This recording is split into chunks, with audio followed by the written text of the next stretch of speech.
30 ವರ್ಷಗಳ ನಂತರ ಮಂಗಳ ಮತ್ತು ಶನಿಯ ಸಂಯೋಗವು ಕುಂಭ ರಾಶಿಯಲ್ಲಿ ಸಂಭವಿಸಲಿದೆ.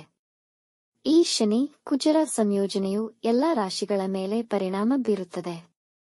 ಕೆಲವು ರಾಶಿಗಳ ಮೇಲೆ ಈ ಎರಡು ಗ್ರಹಗಳ ಸಂಯೋಜನೆಯ ಪರಿಣಾಮವು ತುಂಬಾ ಒಳ್ಳೆಯದಾದರೆ ಮತ್ತೆ ಕೆಲವು ರಾಶಿಚಕ್ರಗಳ ಮೇಲೆ ಕೆಟ್ಟ ಪರಿಣಾಮ ಬೀರುವುದು. ಈಗ ವೃಷಭ ರಾಶಿಯ ಬಗ್ಗೆ ತಿಳಿಯೋಣ.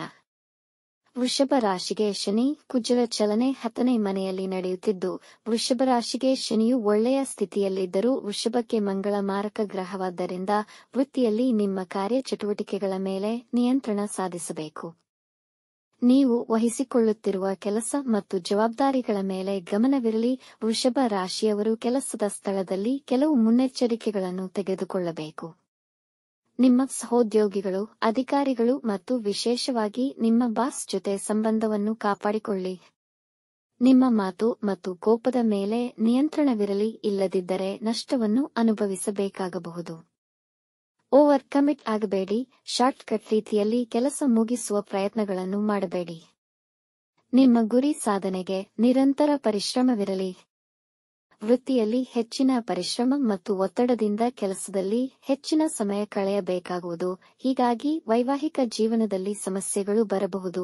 ಮಾನಸಿಕ ಒತ್ತಡ ಹೆಚ್ಚುವುದು. ಈ ಸಮಯದಲ್ಲಿ ಭೂ ವ್ಯವಹಾರ, ಮಾರಾಟ ಮತ್ತು ಖರೀದಿ ಮಾಡುವುದು ಒಳ್ಳೆಯದಲ್ಲ.